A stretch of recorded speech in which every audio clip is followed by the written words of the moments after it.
The giant space station called Unity Point spun slowly in the darkness between stars. Captain Dongwoo Kim pressed his face against the transport ship window as they came closer. The station was bigger than any city on Earth. It had tall towers that reached out like metal fingers and bright lights that blinked in patterns he could not understand. "Captain, we will dock in 5 minutes," said Lieutenant Hai-Jin Park from the seat next to him. She was looking at her data pad with worry in her dark eyes. "The emergency meeting started 2 hours ago. They are waiting for us." Dongwoo nodded but said nothing. He was thinking about the reports he had read during the long trip from Earth. The Vorthak had attacked again 3 days ago. This time it destroyed a mining station near the Centauri system. 200 people had died. The transport ship shook as it connected to the station's docking bay. Through the metal tubes and corridors, Dongwoo could hear the sounds of many different alien voices. Some spoke in high whistles, others made deep rumbling noises. The universal translator in his ear turned most of it into words he could understand, but some languages were too strange even for the machine. "Sir," Park said quietly as they walked through the busy hallway. "I read the latest reports. The creature killed 5 more warriors yesterday. The Helix people sent their strongest crystal soldiers. The Vorthak broke them like glass." Dongwoo stopped walking and looked at his young assistant. Park was 24 years old and had been working with aliens for only 6 months. Everything still scared her a little bit. "Park," he said in a calm voice, "fear makes people do stupid things. We need to stay calm and think clearly. But sir, this thing has killed dozens of the galaxy's best fighters. How can humans compete with that? Maybe we do not need to compete. Maybe we need to think differently." They reached the main meeting hall. The doors were 30 feet tall and made of some kind of blue metal that seemed to glow from inside. 2 robot guards scanned them with red lights before the doors opened with a soft whooshing sound. The meeting hall was huge. It was shaped like a bowl with seats going up the sides in circles. Each section was designed for a different alien species. Some seats were filled with water for creatures that lived in oceans.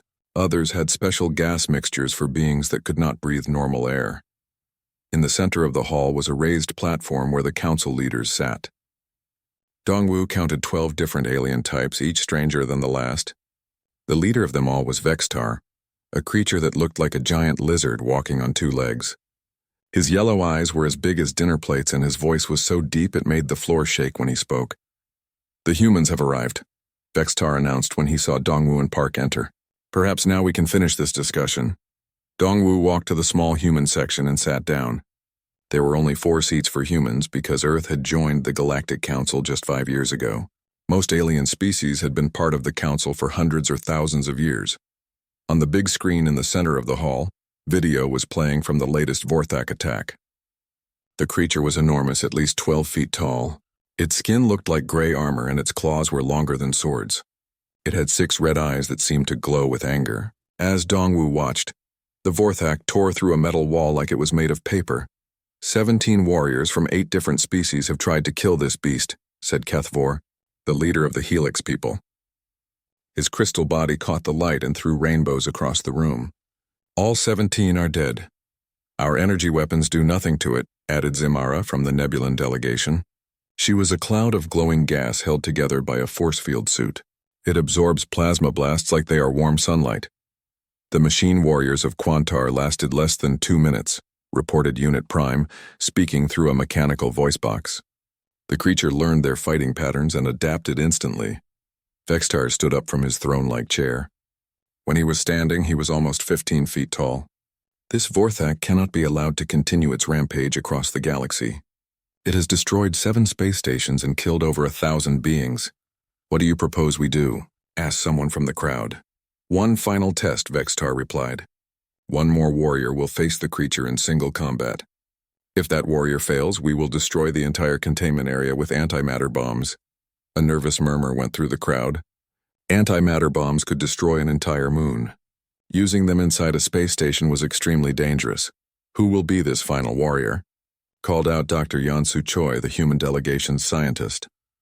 Vextar's huge yellow eyes looked around the room slowly. They passed over the strong, crystalline warriors, the energy beings of the nebula systems, and the mechanical soldiers of the Quantari Empire. Finally, his gaze stopped on the small human section.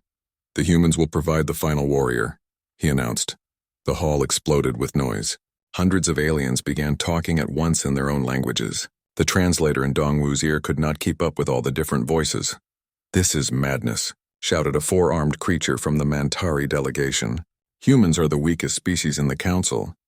They have no natural weapons," agreed a plant-like being that swayed as it talked.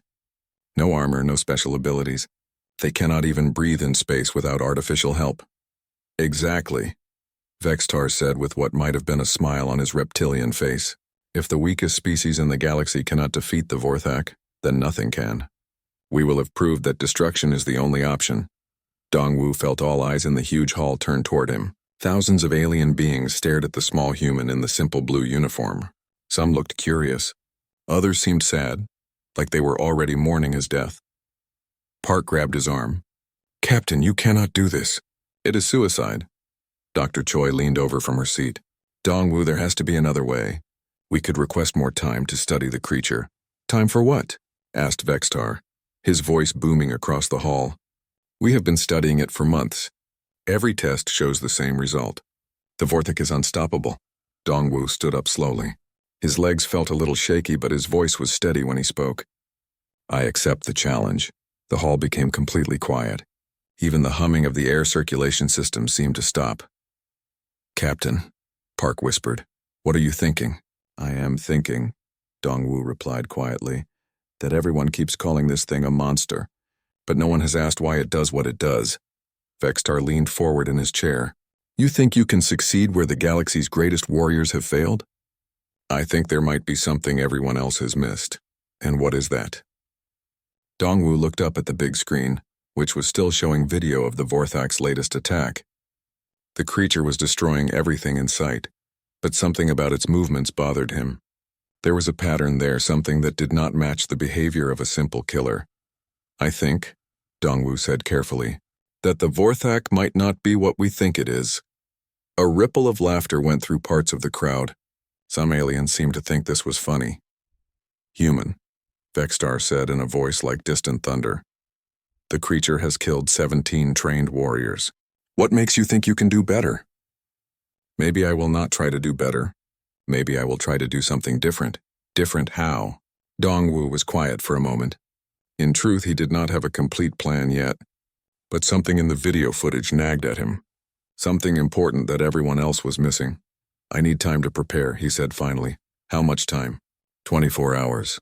Vextar showed his teeth in what was definitely not a friendly smile. "Very well. In 24 hours, you will enter the arena with the Vorthak. Choose your weapons wisely, human. They will be the last choice you ever make." As the meeting ended and aliens began filing out of the hall, many stopped to look at Dongwu. Some shook their heads sadly. Others made sounds that his translator turned into words like brave and foolish and dead. Dr. Choi waited until most of the crowd was gone before speaking. "Dongwu, I have been studying this creature for weeks. Its skin cannot be cut or burned. Its strength is incredible. Its speed is faster than most machines. What could you possibly do that our best warriors could not?" Park was still holding his arm. "Sir, please reconsider. Earth needs you. The human delegation needs you." Dongwu looked at the big screen one more time. The video was replaying the same attack sequence over and over. The Vorthak tearing through walls, destroying equipment, killing anyone who got in its way. But the more he watched, the more convinced he became that there was something wrong with the whole picture. Something that did not fit. "Park," he said quietly, "I want you to get me all the video footage of every Vorthak attack." "Sir?" "All of it. Every recording, every sensor reading, every witness report. I want to see everything." "What are you looking for?" "I'm not sure yet," Dongwu admitted. "But I think everyone has been so focused on how dangerous the Vorthak is they forgot to ask the most important question." "Which is?"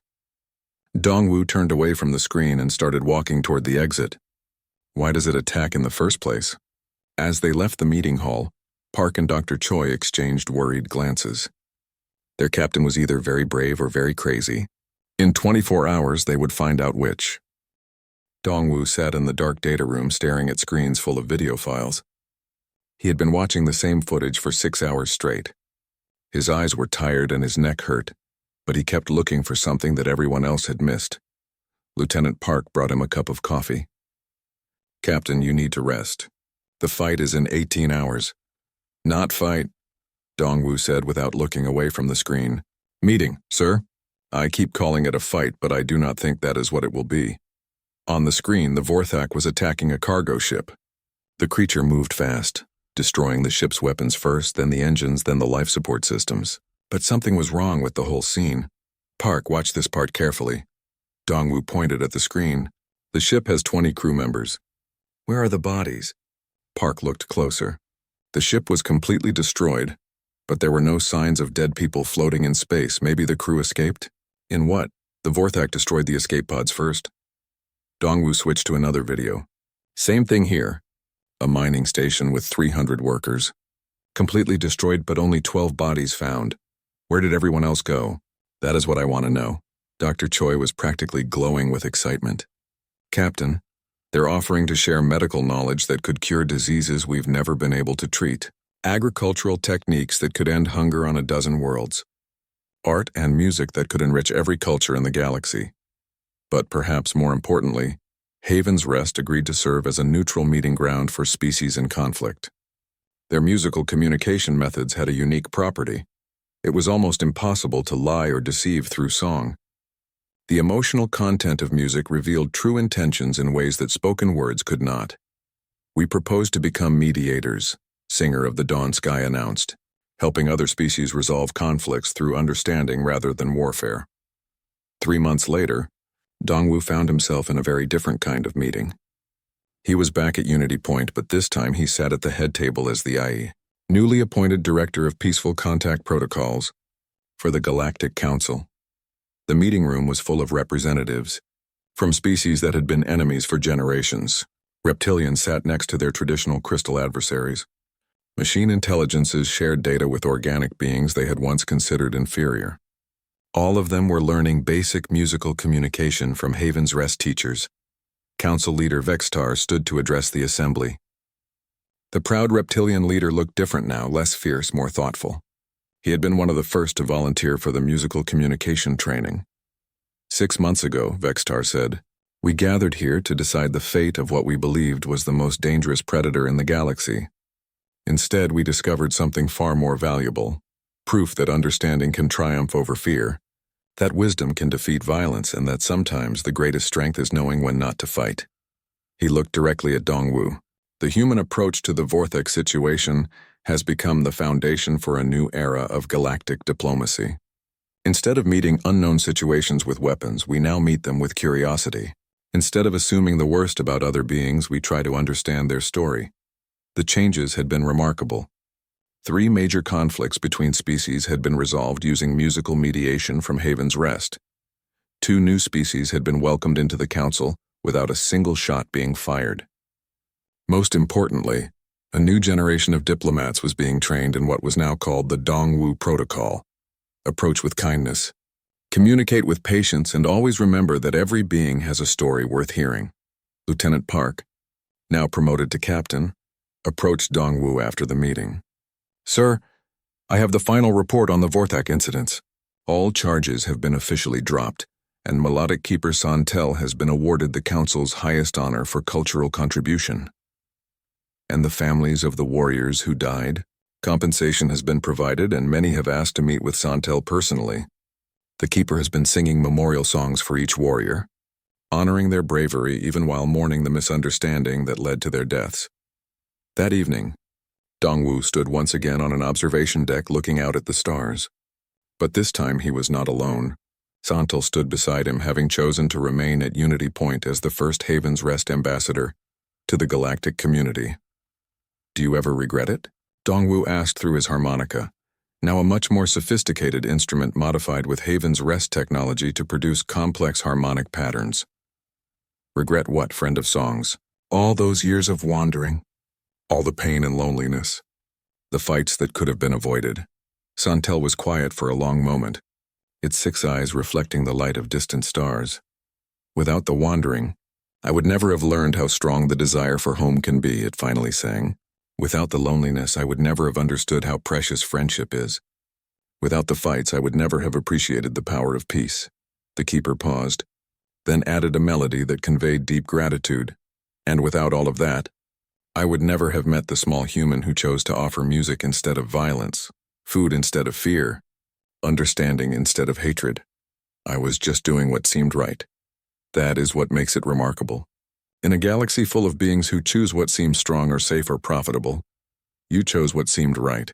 That choice saved not just my life, but the lives of countless others who will benefit from the peace we have built. A soft chime indicated an incoming message. It was from Dr. Choi, who was now leading a joint research expedition to catalog the preserved knowledge of Haven's Rest. Captain, her voice came through the communication system, we've made an incredible discovery. The musical archives contain references to at least 12 other hidden worlds, places where survivors of the ancient wars established peaceful colonies. If even half of them still exist, then we have a lot more friends to make. Dongwu finished with a smile. Santel began to sing a new song, one that spoke of hope and exploration, of friendships yet to be formed and wonders yet to be discovered. The melody was taken up by other beings throughout the station. Crystal singers adding harmonic support, melodic peoples providing rhythmic accompaniment, and even mechanical beings contributing their own electronic tones. Soon, Unity Point itself was singing, hundreds of different species joining together in a song that needed no translation, because its meaning was universal. We are not alone, we do not have to be enemies, and the galaxy is vast enough for all of us to find our place in it. As the music filled the space around the station and reached out toward the stars, Dongwu thought about his grandfather's words. Every monster is just someone's child who got lost and scared. The galaxy was full of lost children, he realized. Beings who had been hurt or frightened or misunderstood for so long that they had forgotten how to trust. But with patience and kindness, with music and food and the simple act of sitting down instead of standing up to fight, maybe they could all find their way home. The song continued, growing stronger and more beautiful as more voices joined in. And somewhere in the harmony, Dongwu could hear the sound of a galaxy learning to sing together, one note at a time.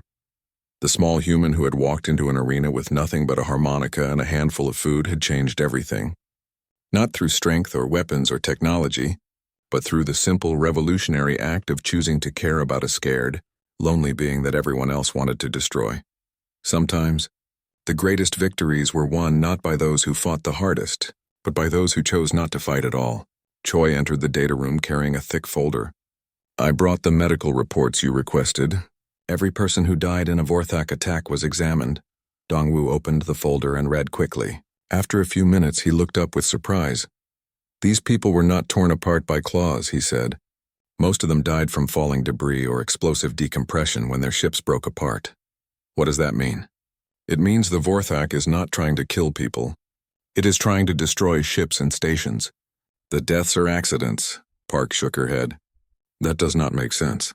Why would it destroy ships but not want to kill people? Dongwu stood up and began pacing around the small room. What if it is looking for something? What if it attacks ships hoping to find whatever it is searching for? Looking for what, I do not know yet. But look at the pattern of attacks. He brought up a star map on the main screen. The Vorthak has hit ships from 7 different species, but only certain types of ships, Doctor. Choi studied the map. Military vessels, research ships, and exploration craft. It has never attacked passenger liners or cargo ships carrying food. Exactly. It attacks ships that might have information or technology or... Dongwu stopped walking, or other creatures like itself. The room became very quiet. You think it is looking for others of its kind? Park asked. Maybe. Or maybe it is looking for a way home. Or maybe it needs help with something, Doctor. Choi pulled up another file. I have been studying the creature's physical structure. It is definitely built for space travel. Its skin can resist radiation and extreme cold. Its body can survive without air for long periods. A spacefaring species, Dongwu said, probably from far away. But why does it fight the warriors who are sent against it? The arena was the largest room Dongwu had ever seen. It was round and 500 feet across, with walls that reached up 50 feet to a domed ceiling. The floor was covered with sand, and scattered around the space were metal platforms, rocky outcroppings, and energy barriers that hummed with power. Above the arena, thousands of aliens filled the viewing galleries. Their voices created a rumbling sound like distant thunder, Dongwu could see creatures of every shape and size pressed against the reinforced windows, waiting to see him die. At the center of the arena, a large metal cage held the Vorthak. Even from a distance, Dongwu could see how massive the creature was. It stood at least 12 feet tall, with thick gray skin that looked like natural armor. Its 6 red eyes glowed in the bright arena lights, and its claws scraped against the metal bars with sounds like knives on stone. "Final preparations complete," announced a mechanical voice over the arena speakers. "Human warrior Kim Dongwu, please enter the arena." The entrance door was 20 feet tall and made of solid steel. As it began to open with a grinding sound, Dongwu felt his heart beating faster. He took a deep breath and checked his small backpack one more time. Harmonica, protein bars, water bottle, and a small blanket. No weapons, no armor, no protection except his belief that he was doing the right thing. "Human warrior," the voice continued. "You have 5 minutes to prepare before the creature is released." Dongwu walked slowly toward the center of the arena. The sand crunched under his feet, and he could hear his own breathing echoing off the high walls. Above him, the crowd grew quieter as they watched the small human in his simple blue uniform. He stopped about 30 feet from the Vorthak's cage. The creature was pacing back and forth like a trapped animal, its massive body moving with surprising grace. Every few seconds it would stop and stare at Dongwu with its 6 glowing eyes. "Hello?" Dongwu said quietly. The Vorthak tilted its head at the sound of his voice. Its eyes focused on him with intelligent attention. From the viewing galleries came the voice of Council Leader Vextar. "Human Kim, the creature will be released in 60 seconds. Prepare yourself." Instead of preparing to fight, Dongwu sat down cross-legged on the sand. This had never happened before in any previous battle. Every other warrior had remained standing, weapons ready, looking for the best defensive position. The alien crowd began making sounds of confusion and disbelief. 30 seconds, announced the mechanical voice. Dongwu opened his backpack and pulled out the harmonica. The Vorthak stopped pacing and pressed closer to the bars of its cage, staring at the small metal object. 10 seconds. Dongwu raised the harmonica to his lips. 5, 4, 3, 2, 1. Creature released. The cage door swung open with a loud clang. For a moment, nothing happened. The Vorthak stood at the entrance to its cage, looking out at the human who sat peacefully in the sand. Then Dongwu began to play. The music was simple and soft, a lullaby his mother had sung to him when he was small. The notes echoed through the arena, creating a gentle melody that seemed to calm the very air. The effect on the Vorthak was immediate and shocking. Instead of charging forward to attack, the creature took one slow step out of its cage, then stopped. Its glowing red eyes dimmed slightly, and the aggressive tension in its massive body began to relax. In the viewing galleries, thousands of aliens fell completely silent. Nothing like this had ever happened before. Dongwu continued playing, his eyes closed, putting all his hope and faith into the simple melody. The song spoke of peaceful nights and safe homes, of love and protection and the comfort of not being alone. The Vorthak took another step forward, then another. But instead of the quick, violent movements everyone expected, it moved slowly and carefully, like it was approaching something precious that might break. When the song ended, the arena was so quiet that Dongwu could hear the distant humming of the station's engines. He opened his eyes and found himself looking up into 6 red orbs that were now much closer and much less frightening than before. The Vorthak had approached to within 10 feet of where he sat. Its massive head was tilted to one side in a gesture that seemed almost curious. "You are not what everyone thinks you are," Dongwu said softly. The creature made a sound deep in its throat.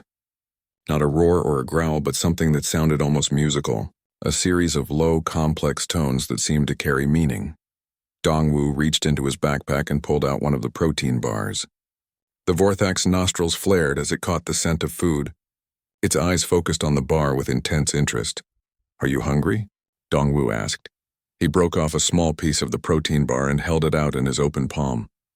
The Vorthak stared at the food for a long moment. In all the videos of previous battles, no one had ever offered it anything except violence. Very slowly, the creature lowered its massive head. Its mouth was full of sharp teeth that could easily bite off Dongwu's entire arm. But when it took the food, it did so with surprising gentleness. Using only its lips to lift the piece from his palm, the Vorthak chewed thoughtfully, making a low rumbling sound that seemed to indicate pleasure. Good? Dongwu asked with a small smile. The creature made the musical sound again, but this time it seemed warmer and less sad.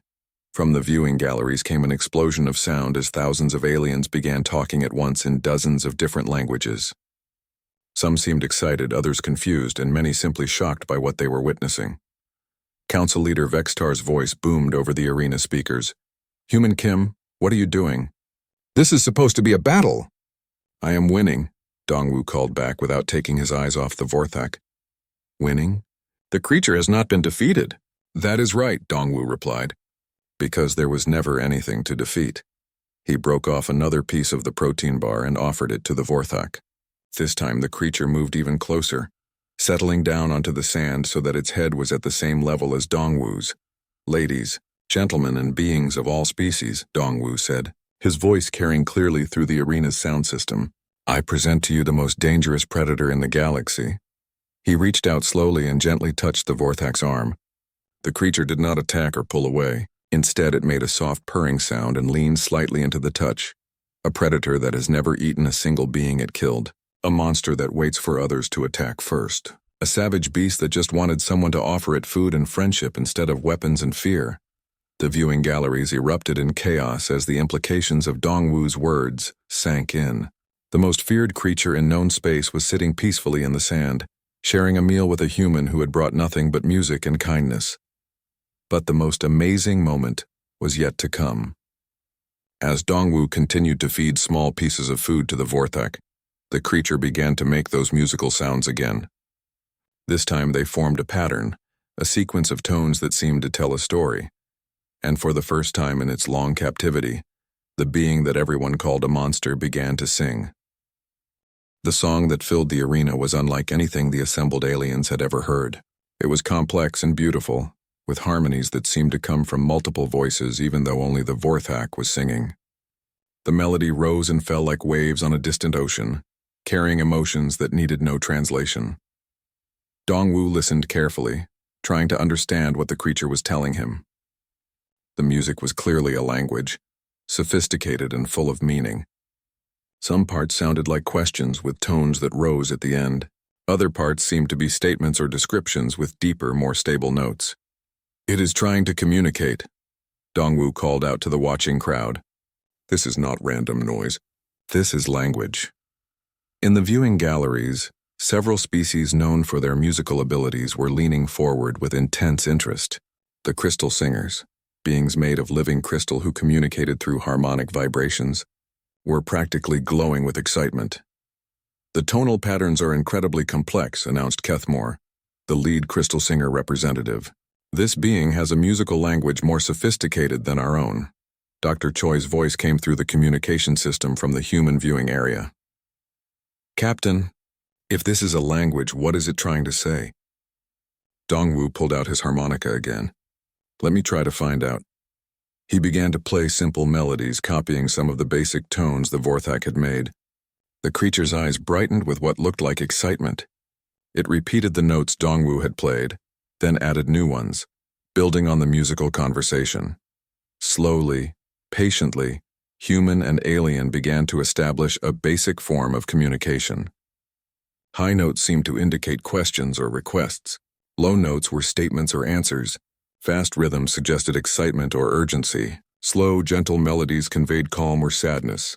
After an hour of musical exchange, patterns began to emerge. The Vorthak would make a complex series of sounds, then wait for Dongwu to respond. When he played back similar melodies, the creature would seem pleased and would build upon what he had played. It is teaching me, Dongwu realized. It is trying to teach me its language. The breakthrough came when Dongwu played a simple melody that seemed to ask, "What are you?" The Vorthak responded with a long, intricate song that told a story in musical form. Lieutenant Park had joined Dr. Choi in monitoring the exchange from the human section. Captain, we are recording everything. The linguistic analysis programs are starting to identify patterns. What are they finding? The creature seems to be telling you about its origins, references to other beings, to a home world, to some kind of disaster or separation. As the musical conversation continued, more details emerged. The Vorthax people called themselves something that translated roughly to keepers of songs. They were an ancient species that had lived in harmony with others on a world far from known space, but something terrible had happened. A great catastrophe had destroyed or scattered their civilization. The being in the arena had escaped in a ship, but the ship was damaged and could only travel short distances before breaking down. It has been searching, Dongwu said with growing understanding, searching for survivors, for others of its kind, for anyone who might help. The Vorthak nodded its massive head when it heard this, making agreeable musical sounds. But every time it approached a ship or station, the beings inside would attack it, so it learned to defend itself. It learned to fight back. Council leader Vexitar's voice interrupted from above. Even if your theory is correct, Human Kim, the creature has still killed innocent beings. Dongwu looked up at the viewing galleries where thousands of aliens watched in fascination and fear. Innocent? He asked. Every being this creature killed was carrying weapons and trying to kill it first. In human law, that is called self-defense. Human law does not apply here. Then what law does apply? The law that says we kill anything we do not understand? The law that says being different makes you a monster? The Vorthak seemed to understand that its fate was being discussed. It moved closer to Dongwu, not in a threatening way, but like it was seeking protection. Members of the Galactic Council, Dongwu said, standing up so his voice would carry better. I ask you to consider what we have learned here today.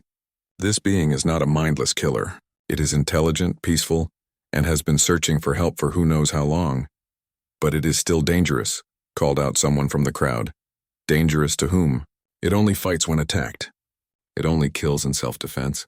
How is that different from any other being protecting itself? The Vorthak began to sing again, but this time the melody was different. It was full of sadness and longing, a song about being alone in a hostile galaxy where everyone saw you as a monster. The emotional power of the music was overwhelming. Even species that did not normally respond to musical expression seemed affected. The song spoke of loss and hope, of searching for family and finding only fear. When the song ended, the arena was completely silent. What does it want? Asked a small voice from the crowd. Dongwu looked at the Vorthak, then back at the assembled aliens. The same thing any refugee wants, safety, a chance to find its people, a place where it can live without being hunted. And if we cannot provide these things? The Vorthak made a series of soft, resigned musical notes. Then it will continue searching, Dongwu translated. Even if that search leads to its death. Because what else can it do? Dr. Choi's voice came through the communications. Captain, the linguistic analysis is showing something interesting. The creature's language has similarities to 3 other musical languages in our historical databases. What languages? The Void Singers, the Crystal Voices, and the Wave Harmonists.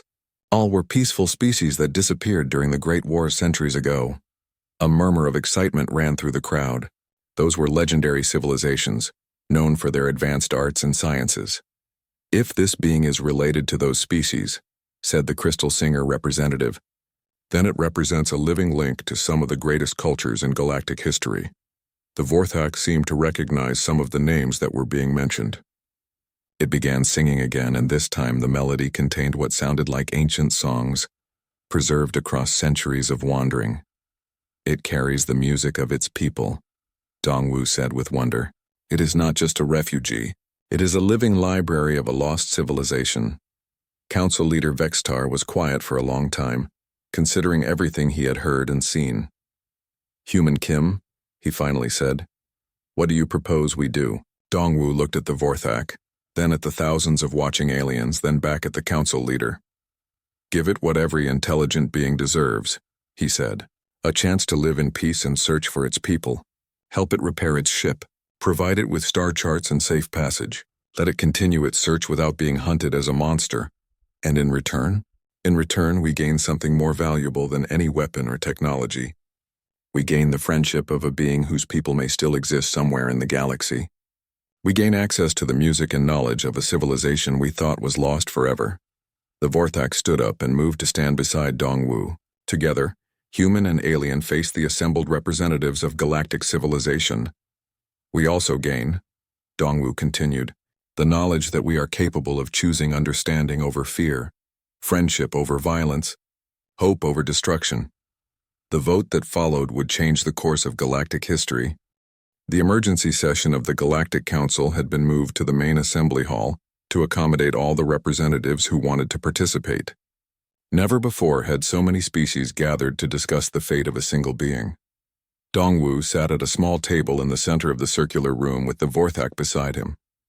The massive creature had to sit on the floor because no chair could support its size, but it seemed comfortable and alert, following the proceedings with intelligent interest. Dr. Choi and Lieutenant Park were providing translation services, using the basic musical language that Dongwu and the Vorthak had developed during their time in the arena. The creature had learned to respond to simple human words, while Dongwu was becoming more fluent in the complex tonal patterns of its speech. Council leader. Vextar called for order as representatives from dozens of species took their places in the tiered seating that rose up around the hall. We are here to decide the fate of the being known as the Vorthak, Vextar announced. Human Kim has presented evidence that this creature is not the mindless killer we believed it to be. We must now decide whether to accept his conclusions and grant the being protected status, or to proceed with its destruction. The first to speak was Kethmore, the crystal singer. My people have analyzed hours of the creature's vocalizations. The complexity and sophistication of its musical language is remarkable. This is clearly an intelligent being with a rich cultural background. Intelligence does not excuse killing, countered General Thaxnor of the reptilian military caste. This creature has destroyed ships and stations across 3-star systems. Lieutenant Park stood up from her seat. General, with respect, every incident report shows that the creature only attacked after being fired upon first. It was defending itself. The creature approaches ships without warning or identification. Any vessel would naturally defend itself against an unknown threat. The Vorthak made a series of musical sounds that conveyed frustration and sadness. It says it tried to communicate. Dongwu translated. It would approach ships slowly and sing greeting songs, but the crews would panic and attack. Dr. Choi activated her data display, showing statistical analysis of the attacks. The pattern is clear. The creature avoided civilian vessels and only approached military ships, research vessels, and exploration craft. It was looking for beings who might be able to help it, or who might have information about other survivors. What survivors? Asked Unit Prime, the Quantari representative. The Vorthak began to sing a long, complex melody filled with emotion and memory. As it sang, tears began forming in its 6 red eyes streaming down its gray cheeks. It is telling us about its homeworld, Dongwu said quietly. A place called Haven's Rest, where many different species live together in harmony. All of them communicated through music. The song continued, painting a picture of a beautiful world where crystal formations created natural concert halls, where the wind through special trees made melodies, and where different species would gather to share songs and stories. What happened to this world? Asked someone from the crowd. The Vorthak's song turned darker, filled with discordant notes that spoke of disaster and loss. A plague, Dongwu translated with difficulty. Something was making all the musical species sick. They were losing their ability to communicate, to create music, to connect with each other. The melody became more urgent, desperate. This being, its name translates to something like Keeper of Songs. It was chosen to leave the world and search for help. It was supposed to find other musical species who might have medicine or knowledge that could cure the plague. How long ago was this? Asked Dr. Choi. The Vorthak sang a series of counting melodies. Years, Dongwu said. Many years. It has been searching for a very long time. The emotional weight of the story was affecting even the most hardened military representatives. A single being wandering the galaxy for years, desperately seeking help for its dying people, only to be attacked and hunted wherever it went. Do its people still live? Asked Vextar. The Vorthak made sounds that clearly indicated uncertainty and hope mixed with fear. It does not know, Dongwu replied. That is why it must continue searching. A new voice spoke from the upper galleries. May I address the assembly? All eyes turned to see a delegation of beings that rarely appeared at council meetings. They were the melodic peoples, an ancient species known throughout the galaxy for their wisdom and their deep understanding of musical communication. Their leader, A being of pure harmonic energy contained within a crystalline framework descended to the main floor. "I am Harmonic Prime Velnaya," the being announced, its voice like a choir of angels. "We have been monitoring this session with great interest." "Melodic peoples," Vextar said with obvious respect. "Your input would be most welcome." Velnaya approached the Vorthak, who immediately began making excited musical sounds. "Remarkable," the melodic being said. "This creature's musical language contains elements that we have not heard for over 500 years. It is speaking in dialects of the lost singers." A murmur of excitement ran through the assembly. The lost singers were legendary, species of incredible musical ability whose civilizations had vanished during the ancient wars. "Are you saying this being is related to those lost species?" asked Dr. Choi. "More than related," Velnaya replied. "This being may be one of the last surviving members of the Haven's Rest civilization. We have been searching for traces of that world for centuries." The Vorthak began singing again, but this time the melody was filled with hope and excitement. "It recognizes your musical patterns," Dongwu realized. "Your people and its people knew each other in the past." Velnaya began to sing in response, creating harmonies with the Vorthak's melody that were breathtakingly beautiful. The two beings were communicating in ways that went far beyond simple language, sharing emotions and memories through pure music. The conversation that followed, conducted entirely through song, revealed incredible information. Haven's Rest still existed, hidden in an unexplored region of space. The plague had been cured decades ago, but the people had remained in hiding, afraid that the violent galaxy would destroy their peaceful culture. "The Keeper of Songs was never supposed to be gone so long," Velnaya translated. "Its ship was damaged early in its journey, and it has been trying to return home for years while searching for help that was no longer needed. Its people think it is dead," Dongwu said with sudden understanding, "and it thinks they might all be dead from the plague."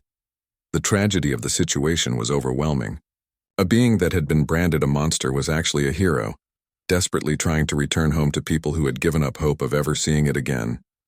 "We can help," Velnaya announced. "The melodic peoples will provide a ship capable of reaching Haven's Rest. We will also send ambassadors to establish peaceful contact with the survivors." Council leader Vextar looked around the assembly. "Is there any objection to granting this being full protection and assistance in returning to its people?" The vote was unanimous. Not a single species voted against helping the creature they had once considered their greatest enemy. As the session ended, the Vorthak stood and began to sing the most beautiful song anyone in the assembly had ever heard. It was a song of gratitude, of hope, and of joy at the prospect of going home. But the most remarkable moment came when Dongwu joined in, playing his simple harmonica alongside the complex melodies of one of the galaxy's greatest singers, human and alien, together creating music that spoke of friendship, understanding, and the power of choosing compassion over fear. 6 months later, Dongwu stood on the observation deck of the diplomatic vessel Harmony of Spheres as it approached Haven's Rest. The planet was even more beautiful than the Keeper of Songs had described in its musical stories. The world seemed to glow with a soft inner light, and even from space, they could detect the complex musical signals that filled the planet's atmosphere. The Keeper of Songs stood beside him, no longer the feared monster that had terrorized 3 star systems, but revealed as melodic keeper Santel, a respected scholar and healer among its people. The creature had grown healthier during the journey, its gray skin taking on subtle colors that indicated emotional well-being in its species. "Home," Santel sang in the simple musical language it had taught to the human crew during their months of travel. The communication channels were alive with songs of welcome from the planet below. The entire civilization of Haven's Rest was singing together, creating a symphony of joy that could be heard across the solar system. Lieutenant Park joined them at the observation window. "Captain, the Planetary Council is requesting permission to come aboard. They want to meet the humans who helped bring their keeper home." "Of course," Dongwu replied, "but I think they really want to see Santel."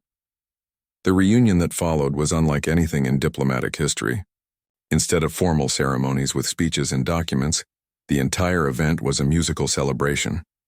Beings from dozens of different species gathered in the ship's main cargo bay, which had been converted into a concert hall for the occasion.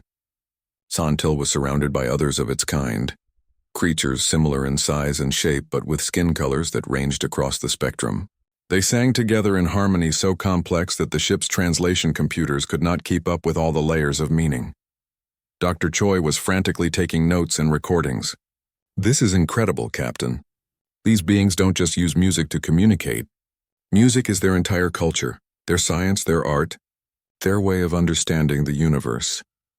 The leader of Haven's Rest, a being whose musical name translated roughly to Singer of the Dawn Sky, approached Dongwu with graceful, flowing movements. "Human friend of songs," the leader sang.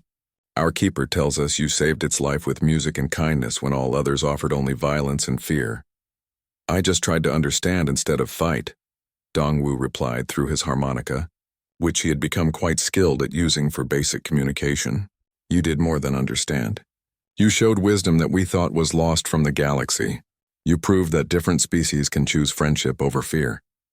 The celebration continued for hours, with beings from Haven's Rest sharing their most beautiful compositions, while the diplomatic crew learned about a civilization that had remained hidden for centuries, preserving knowledge and art that the rest of the galaxy had thought lost forever. But the most significant moment came when Singer of the Dawn Sky made an announcement that would change galactic civilization. "People of Haven's Rest have decided," the leader sang, "to rejoin the greater galaxy. For too long we have hidden in fear, believing that the universe beyond our world contained only violence and destruction. But if beings like these humans exist, if there are species capable of choosing understanding over warfare, then perhaps it is time to share what we have preserved." The implications were staggering. Haven's Rest had maintained libraries of music, art, and scientific knowledge from dozens of species that had been destroyed or scattered during the ancient wars. They possessed healing techniques, agricultural methods, and artistic traditions that could benefit every world in known space. Dr. Iran. Part 1. The Galactic Council's Ultimatum. The giant space station called Unity Point spun slowly in the darkness between stars. Captain Dongwu Kim pressed his face against the transport ship window as they came closer. The station was bigger than any city on Earth. It had tall towers that reached out like metal fingers and bright lights that blinked in patterns he could not understand. "Captain, we will dock in 5 minutes," said Lieutenant Haijin Park from the seat next to him. She was looking at her data pad with worry in her dark eyes. "The emergency meeting started 2 hours ago. They are waiting for us." Dongwu nodded but said nothing. He was thinking about the reports he had read during the long trip from Earth. The Vorthak had attacked again 3 days ago. This time it destroyed a mining station near the Centauri system. 200 people had died. The transport ship shook as it connected to the station's docking bay. Through the metal tubes and corridors, Dongwu could hear the sounds of many different alien voices. Some spoke in high whistles. Others made deep rumbling noises. The universal translator in his ear turned most of it into words he could understand. But some languages were too strange even for the machine. "Sir," Park said quietly as they walked through the busy hallway, "I read the latest reports. The creature killed 5 more warriors yesterday. The Helix people sent their strongest crystal soldiers. The Vorthak broke them like glass." Dongwu stopped walking and looked at his young assistant. Park was 24 years old and had been working with aliens for only 6 months. Everything still scared her a little bit. "Park," he said in a calm voice, "fear makes people do stupid things. We need to stay calm and think clearly. But sir, this thing has killed dozens of the galaxy's best fighters. How can humans compete with that? Maybe we do not need to compete. Maybe we need to think differently." They reached the main meeting hall. The doors were 30 feet tall and made of some kind of blue metal that seemed to glow from inside. 2 robot guards scanned them with red lights before the doors opened with a soft whooshing sound. The meeting hall was huge. It was shaped like a bowl with seats going up the sides in circles. Each section was designed for a different alien species. Some seats were filled with water for creatures that lived in oceans. Others had special gas mixtures for beings that could not breathe normal air. In the center of the hall was a raised platform where the council leaders sat. Dongwu counted 12 different alien types, each stranger than the last. The leader of them all was Vextar, a creature that looked like a giant lizard walking on 2 legs.